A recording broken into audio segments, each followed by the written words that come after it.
السلام علیکم ورحمۃ اللہ وبرکاتہ۔ بسم اللہ الرحمن الرحیم۔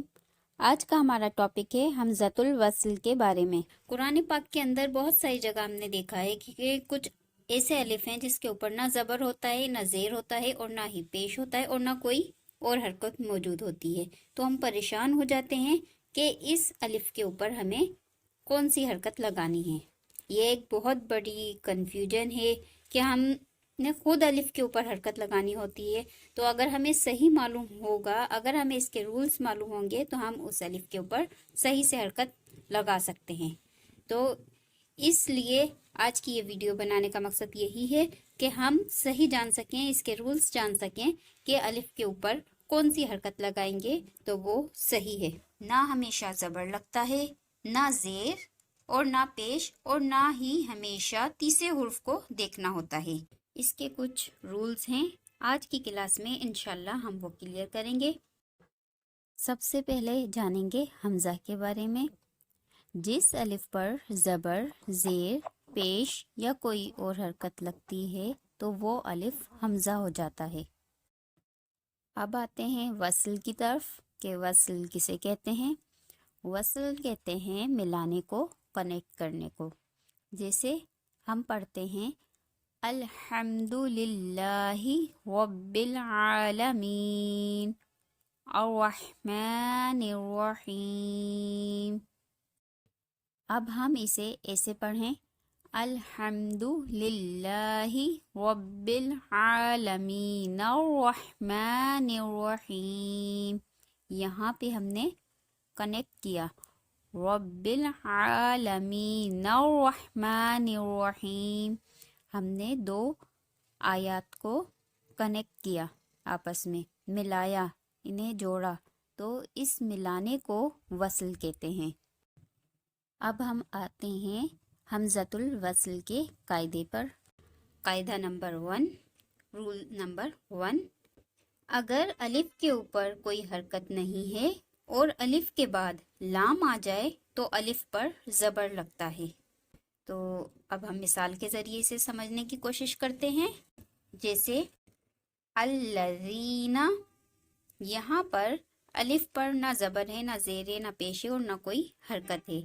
اس کے فوراً بعد لام آ گیا ہے تو ہم اس الف پر زبر لگائیں گے، الذین۔ یہاں پر ہمیں تیسرا حرف نہیں دیکھنا ہے، یہاں پر الف کے بعد لام آ گیا ہے تو جب بھی کبھی الف کے بعد لام آ جائے تو ہمیں الف کے اوپر زبر لگانا ہوگا، الذین۔ کچھ لوگ کہتے ہیں کہ شاید یہ مشدد والا حرف ہے، اس وجہ سے الف کو لام کے ساتھ ملایا جا رہا ہے، لیکن ایسا نہیں ہے۔ چلیں ہم ایک اور مثال کے ذریعے اسے سمجھتے ہیں۔ جیسے یہ ورڈ ہے، یہاں پہ بھی الف کے بعد لام ہے، نہ اس پہ زبر ہے، نہ زیر ہے، نہ پیش ہے، لیکن پھر بھی ہم یہاں زبر لگائیں گے، السماء۔ لام کے اوپر کوئی حرکت ہو یا نہیں ہو، اگر الف کے بعد لام آ جائے تو الف پر زبر پڑھا جائے گا۔ تو چلیں اب دوسرا رول دیکھتے ہیں۔ اگر الف کے فوراً بعد لام نہیں آتا تو کیا کرنا ہے؟ پھر ہمیں الف کے بعد تیسرے حرف کو دیکھنا ہوتا ہے، لیکن ہمیشہ تیسرے حرف کو فالو نہیں کرتے۔ تیسرے حرف پر زبر یا زیر ہوگا تو الف کے نیچے زیر لگتا ہے، یعنی کہ تیسرے حرف پہ زبر ہو یا زیر ہو، دونوں میں سے کوئی بھی حرکت ہو تو ہمیشہ الف پہ زیر لگے گا۔ چلیں آئیے اب اسے ہم مثال کے ذریعے سمجھتے ہیں۔ جیسے ارجعی، ارجعی، یہاں پہ تیسرا حرف جیم ہے، الف پہلا، را دوسرا، جیم تیسرا حرف ہے، اور اس کے نیچے زیر ہے تو الف پر بھی زیر لگے گا، ارجعی۔ ایسے ہی ہم دوسری مثال لیتے ہیں۔ یہاں پہ ہے اجتباہ، یہاں پہ تا پہ زبر ہے تو تیسرا حرف تو تا ہے، ہم فالو تو تیسرے حرف کو کر رہے ہیں، لیکن یہاں پر زبر ہے۔ ہم نے رول میں پڑھا کہ زبر یا زیر ہو تو